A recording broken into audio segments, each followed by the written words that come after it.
शुभेच्छा। हेलो दी। शुभेच्छा, तिमीले त्यो अस्ति च्याप्टर जेनरल मिटिङमा दिएको एउटा सोभिनियर थियो नि, my human revolution in action diary, त्यसमा तिमीले लेखिरहेको छौ? लेखिरहेको छु दी, तर यो डायरी लेखेर के नै हुन्छ र?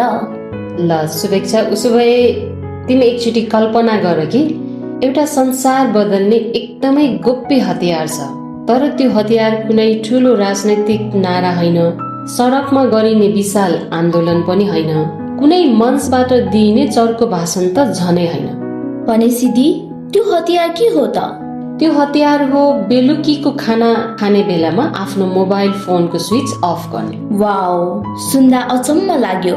हो नि, सामान्यतया हामी क्रान्ति वा के भन्छ त्यो ठुलो परिवर्तन भन्ना साथ पहाडै फोड्ने कुरा सम्झन्छौँ। एकदम ठुलो ठुलो कुराहरू मात्र हाम्रो दिमागमा आउँछ, तर आजको यो गहिरो विश्लेषणमा क्रान्तिको एउटा नितान्त फरक र शान्त रूपलाई केलाउँदैछौँ, जहाँ क्रान्ति भनेको पहाड फोड्ने होइन, बरु थोपा थोपा पानीले ढुङ्गा खियाए जस्तै ससाना व्यक्तिगत प्रयासहरूमा कार्य गर्छौँ। यो साँच्चै नै एउटा बिल्कुलै फरक दृष्टिकोण हो। क्रान्तिलाई यति सूक्ष्म र व्यक्तिगत तहमा खै बिरलै हेरिन्छ। हो, सही कुरा। उसो भए my human revolution in action diary, जुन साधारण जस्तो देखिने तर हामी मानिसहरूको रूपान्तरणको शक्तिशाली हतियार कसरी बन्न सक्छ भन्ने कुरा बुझौँ न है त। यो सानो डायरी बाहिरबाट हेर्दा एउटा सामान्य कार्यालयको वा संस्थाको औपचारिक सूचना जस्तो मात्र लाग्न सक्छ। हो, सरस्वती हेर्दा त त्यस्तै लाग्छ, तर यसभित्र प्रवेश गर्ने हो भने नि यसले मानव मनोविज्ञान र हाम्रो दैनिक आचरणको निकै गहिरो पाटोलाई छोएको छ।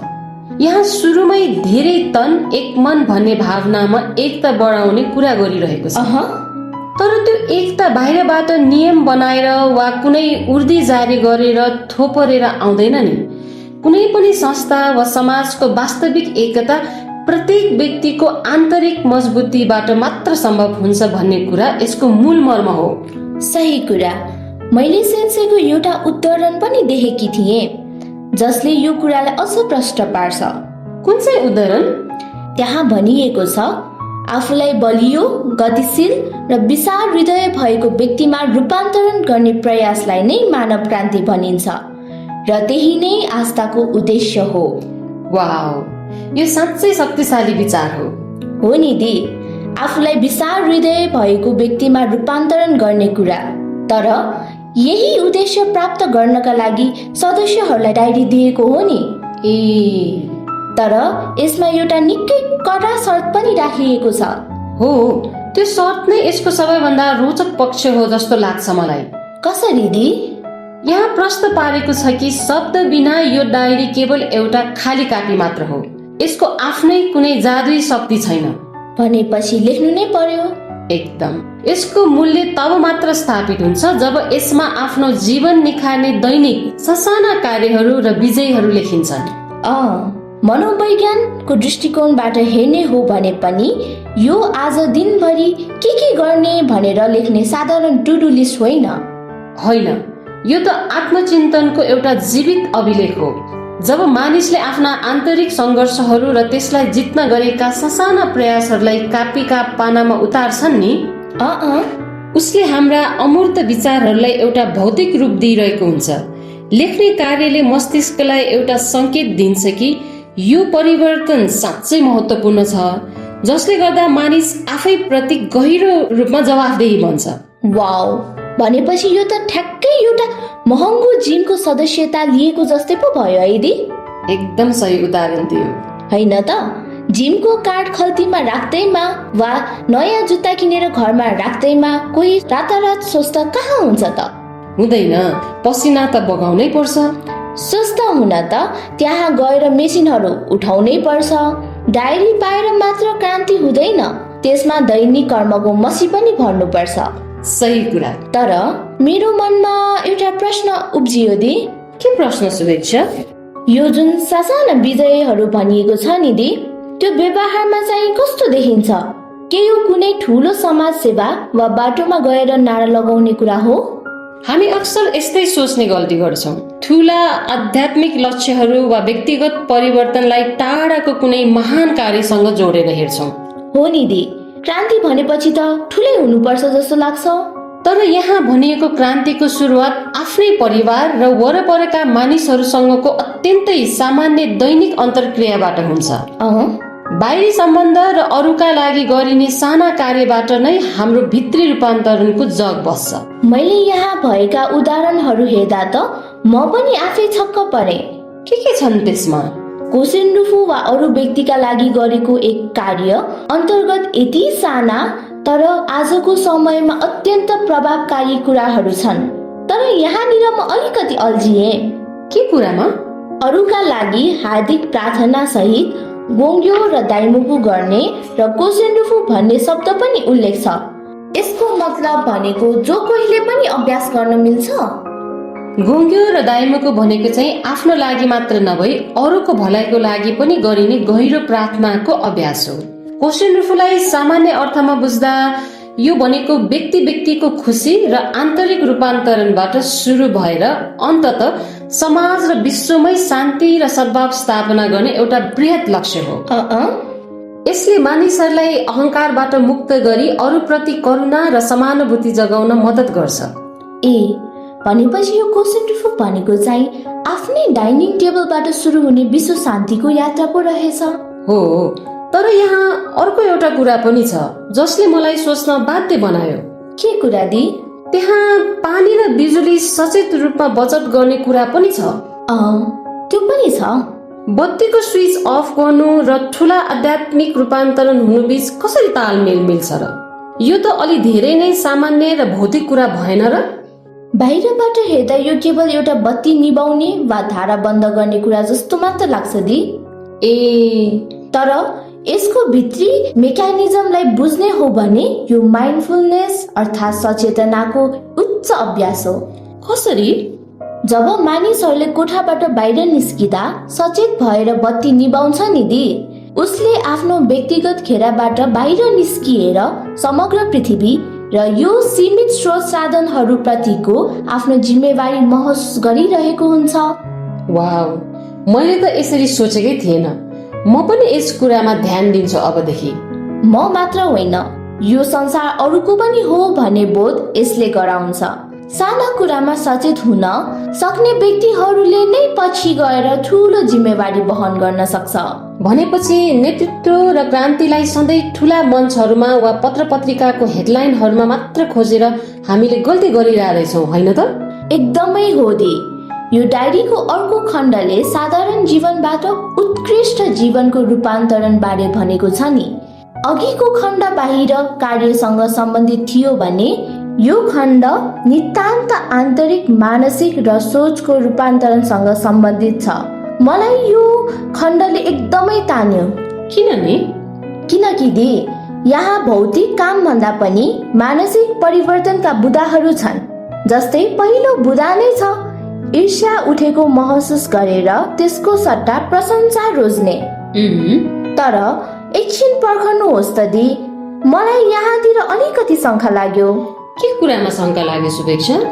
मानौ मेरो कुनै साथीले अफिसमा प्रमोसन पायो अनि मलाई भित्रदेखि नै ईर्ष्या लाग्यो, जुन खै मानव स्वभाव पनि हो। यो त स्वाभाविक कुरा हो। अनि मैले जबरजस्ती बाहिर मात्रै दाँत देखाएर प्रशंसा गर्दैछु भने के यो आफैलाई ढाँटेको भएन र? राम्रो प्रश्न। के यो हिजो आज धेरै सुनेको टक्सिक पोजिटिभिटी वा कृत्रिम सकारात्मकता जस्तो भएन र? साँच्चै नै यसले कसरी काम गर्छ त? टक्सिक पोजिटिभिटीले आफ्ना नकारात्मक भावनाहरूलाई पूर्ण रूपमा दबाउने वा मलाई त ईर्ष्या लागेकै छैन, म त सधैँ खुसी छु भनेर झुटो बोल्ने कुरालाई बढावा दिन्छ। तर यहाँनिर मानव मनोविज्ञानको कग्निटिभ रिफ्रेमिङ अर्थात् नकारात्मक सोचलाई सकारात्मक सोचमा बदल्ने अवधारणा लागू हुन्छ। यहाँ ईर्ष्या आउनु हुँदैन भनेकै छैन। भनेपछि यो प्राकृतिक हो भनेर मानिन्छ? हो नि, यसले स्पष्ट रूपमा ईर्ष्या उठेको महसुस गरेर भनेको छ, अर्थात् भावना आउनु प्राकृतिक हो भनेर यसले स्वीकार गरेको छ। भनेपछि पहिलो आफ्नो भित्री भावनालाई स्वीकार गर्ने, आफूलाई ईर्ष्या लागेको छ भन्ने कुरा पहिचान गर्ने। ठ्याक्कै भावना आउनु हाम्रो मस्तिष्कको आदिम हिस्साको एउटा प्राकृतिक प्रक्रिया हो। त्यो आफैमा समस्या होइन, तर त्यो भावनालाई प्रतिक्रियामा परिणत हुनु अघि नै रोकेर एउटा सचेत छनौट गर्नु चाहिँ उत्कृष्ट जीवनको अभ्यास हो। सचेत छनौट भनेको जब मानिसले आफ्नो ईर्ष्यालाई चिन्छ र त्यसलाई अरूको खुट्टा तान्ने कार्य वा नकारात्मक कुरामा बदल्नुको सट्टा जानाजानी प्रशंसाका शब्दहरू बोल्न छनौट गर्छ नि, उसले आफ्नो मस्तिष्कलाई नयाँ तरिकाले तालिम दिइरहेको हुन्छ। यसरी निरन्तर सचेत छनौट गर्दा बिस्तारै ईर्ष्याको भावना नै कमजोर हुँदै जान्छ र त्यहाँ साँचो अर्थमा समानुभूति र प्रशंसाको विकास हुन्छ। यो त ढिलो अपरेटिङ सिस्टमलाई पुरै नयाँमा अपडेट गरेको जस्तो पो भयो त है दी? त्यस्तै हो। तर सुरुमा त्यो नयाँ अपरेटिङ सिस्टम अर्थात् नयाँ तरिकाले सोच्दा त पक्कै पनि गाह्रो हुन्छ नि दी, होइन र? बानी बदल्न निकै ऊर्जा लाग्छ। हो, धेरै गाह्रो हुन्छ। हाम्रो दिमागले सधैँ सजिलो बाटो अर्थात् कम्फोर्ट जोनलाई मात्र खोज्छ। सिस्टम अपडेट हुँदा ब्याट्री धेरै खर्च भए जस्तो सुरुमा मानसिक ऊर्जा पनि धेरै खपत हुन्छ नि। कहिलेकाहीँ त पुरानै सिस्टम ठिक थियो जस्तो लाग्छ। हो, त्यो पनि सही हो। झर्को उठ्दा ठुलो स्वरमा कराउनु वा प्रतिक्रिया दिनु सबैभन्दा सजिलो बाटो हो, तर त्यसलाई रोकेर शान्त भाषामा कुरा गर्नु निकै गाह्रो छ, किनकि यसले मस्तिष्कको अघिल्लो भाग प्रिफ्रन्टल कर्टेक्स, जसले शान्त हुन र सही निर्णय लिने कार्य गर्छ, लाई सक्रिय गराउनु पर्छ। तर यही गाह्रो कामले नै मानिसलाई साधारणबाट उत्कृष्ट बनाउँछ नि सुवेक्षा। तर यो सुन्दा जति आदर्श लाग्छ नि दी, व्यवहारमा लागू गर्न उत्तिकै कठिन छ जस्तो पनि लाग्छ मलाई। पक्कै पनि सजिलो त छैन। मानौ न दी, आज मैले एकदमै राम्रो काम गरे, कसैलाई नराम्रो बोलिन, पानी बिजुली सबै जोगाए, रिस पनि नियन्त्रण गरे। तर भोलि बिहान अफिस जाने बेलामा बाटोमा भयङ्कर ट्राफिक जाममा फस्ने बित्तिकै मेरो रिसको पारो तात्छ, अनि म फेरि त्यही पुरानै विचार र व्यवहारमा फर्किन्छु नि दे। त्यस्तो तनावको बेला त क्रान्ति त बिचमै तोडिन्छ नि, होइन र? यसलाई कसरी सस्टेन गर्ने मैले? पुरानै कुरामा विचारमा फर्किन खोज्छ भन्ने कुरा मनोविज्ञानले पनि भन्छ। हो नि दी। तनावको बेला हामी आफ्ना पुराना र अभ्यस्त बानीहरूमै फर्कन्छौँ र यहीँनिर अर्को र सबैभन्दा महत्त्वपूर्ण पाटो आउँछ। त्यो हो भोलिको लागि संकल्प। भोलिको लागि संकल्प भन्नाले दी? हो, आज गरिएका कार्यहरूको मूल्याङ्कन गरेर मात्र पुग्दैन। यो अभियानलाई निरन्तरता दिन भोलिको लागि एउटा स्पष्ट संकल्प लिनु जरुरी हुन्छ। संकल्प बिनाको आत्ममूल्याङ्कनले मानिसलाई निराशा वा पश्चातापमा धकेल्न सक्छ, मैले त आज पनि गर्न सकिनँ भनेर। तर भोलि राम्रो गर्छु भन्ने संकल्प सहितको मूल्याङ्कनले मानिसलाई प्रगतितिर दोहोऱ्याउँछ। मैले पनि देखेको थिएँ दी, यहाँ भोलिको लागि एक संकल्प भनेर छुट्टै खण्ड नै छ। यो त हिजो गरेका गल्तीहरूलाई सुधार्ने एउटा सुन्दर मौका जस्तो देखियो। आज जे भयो भोलि म अझै राम्रो गर्छु भन्ने एउटा सकारात्मक ऊर्जा पनि यसले दिन्छ। पक्कै पनि घरमा सहयोग गर्दै निष्क्रियतालाई जिम्मेवारीमा बदल्ने वा पानी र बिजुली बचत गर्दै फजुल प्रयोगलाई सचेतनामा बदल्ने संकल्पहरूले मानिसहरूलाई भोलिको दिनप्रति आशावादी बनाउँछ नि। एकदमै हो नि रे। विवादको सट्टामा समझदारी रोजेर सद्भावना कायम गर्ने, तुलना नगरी प्रशंसा गर्ने र नकारात्मक सोचलाई रचनात्मक सोचमा बदल्ने प्रणले निरन्तर प्रगतिको बाटो खोज्छ। यसले के सिकाउँछ भने हिजोको गल्तीलाई लिएर पछुताउनु पर्दैन, भोलि फेरि नयाँ सिराबाट प्रयास गर्ने मौका छ। अझ यहाँ अन्तमा एउटा निकै घटलाग्दो संकल्प पनि छ नि दी, कसैलाई सहयोग गरेर हिचकिचाहटलाई साहसमा बदल्ने छु। वाउ, यो सुन्दा नै शरीरमा एउटा छुट्टै ऊर्जा आउँछ। हिचकिचाहट जुन हामी सबैभित्र कतै न कतै लुकेर बसेको हुन्छ। कसैलाई बोल्न डर लाग्छ वा खै कसैलाई मद्दत गर्न मन भएर पनि अघि बढ्न सक्दैनन्। वा गल्ती हुन्छ कि भनेर पछि हट्ने अवस्था, त्यसलाई सिधै साहससँग जोडेर हेरेको छ नि दिएता। यो असाध्यै सुन्दर र मनोवैज्ञानिक रूपले सबल पक्ष हो र यो डायरीले यस्तो वातावरण निर्माण गर्छ जहाँ प्रत्येक सदस्यले गौरवका साथ भन्न सकोस्, आज मैले हिजो भन्दा राम्रो जीवन बिताएँ। वाउ, हिजो भन्दा राम्रो जीवन सुन्दा पनि कति सरल तर कति गहिरो हो, किनकि जीवनमा सधैँ पूर्णता वा पर्फेक्सन खोजेर सम्भव नै हुँदैन। हो नि दी, मानिसहरूबाट त गल्ती भइ नै हाल्छ नि। तर आजको दिन पूर्ण नभए पनि हिजो भन्दा एक कदम मात्र अगाडि बढेको छ भने, हिजो भन्दा एक पटक कम झर्को मानेको छ भने, वा एक पटक बढी मुस्कुराएको छ भने पनि त्यो नै सबैभन्दा ठुलो विजय हो। त्यही नै वास्तविक मानव क्रान्ति हो र यो डायरीले मानिसलाई त्यही असम्भव पर्फेक्सनको पछाडि कुद्नु भन्दा प्रगतिमा ध्यान केन्द्रित गर्न सिकाउँछ। साँच्चै नै दी, यो गहिरो विश्लेषण गर्दै जाँदा मलाई के महसुस भइरहेको छ भने नि। के महसुस भयो? यो डायरी एउटा केवल प्रशासनिक वा औपचारिक सूचना मात्र होइन पो रहेछ।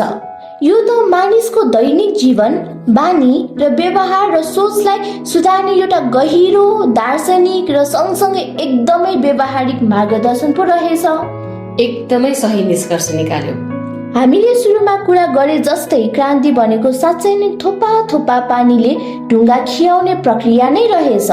निसन्देह आधुनिक जीवनको गति हेर्ने हो भने हामी चारैतिरबाट सूचनाको बाढीले घेरिएका छौँ। सबैतिर छिटो सफल हुनुपर्ने, ठुलो उपलब्धि हासिल गर्नुपर्ने एउटा के अदृश्य दबाव र तनाव छ यहाँ वरिपरि। हो नि दी, जताततै दौडधुप मात्रै छ। मानिसहरू बाहिरी संसारमा प्रभाव जमाउन तछाड मछाड गरिरहेका छन्। यस्तो कोलाहलपूर्ण समयमा यो विश्लेषणले हामीलाई एउटा शान्त तर निकै महत्त्वपूर्ण पाठ सिकाउँछ। हामीले संसार बदल्नु अघि आफ्नै भित्री संसार बदल्न आवश्यक छ भन्ने कुरा यसले बुझाउँछ। परिवर्तनको सुरुवात टाढा कतैबाट होइन, आफ्नै घरको सानो कामबाट, आफ्नो रेसलाई नियन्त्रण गर्ने प्रयासबाट र कसैलाई दिने एउटा सानो मुस्कानबाट पो सुरु हुन्छ। हो नि दी, यो निरन्तरको अभ्यासले नै कालान्तरमा मानिसको चरित्र निर्माण गर्छ र समाजमा सकारात्मक प्रभाव छोड्छ। ठुला परिवर्तनहरू रातारात हुँदैनन् नि, तिनको जग यस्तै साना दैनिक र इमान्दार प्रयासहरूमा खडा भएको हुन्छ। आफूले आफूलाई जित्नु नै सबैभन्दा ठुलो विजय हो। शुभेच्छा। एकदमै गहिरो कुरा गर्नुभयो दी तपाईले। त्यसो भए आजको यो कुराकानीलाई एउटा प्रश्नसँग टुङ्गाउँ न त है, जसले हामी सबैलाई केही न केही सोच्न बाध्य बनाओस्। हुन्छ। हामीले सुरुमा पहाड फोड्ने होइन, थोपा थोपा पानीले ढुङ्गा खियाउने कुरा गरेका थियौँ। यदि हामीले पनि आजैबाट आफ्नो व्यक्तिगत मानव क्रान्ति डायरी सुरु गर्ने हो भने नि, आज राति सुत्नु अघि लेख्ने त्यो पहिलो सानो विजयको थोपा के होला? के त्यो सानो काम जस्तै आफ्नो फोनलाई अर्को कोठामा राखेर परिवारसँग 10 मिनेट कुराकानी गर्ने काम आजै अहिले गर्न सकिन्छ? साँच्चै नै सोच्न लायक कुरा है। हो नि दी, यही विचारयुक्त प्रश्नहरूसँगै आजको यो गहिरो विश्लेषणलाई हामी यही विश्राम दिन्छौँ। सुनेर साथ दिनु भएकोमा धेरै धेरै धन्यवाद।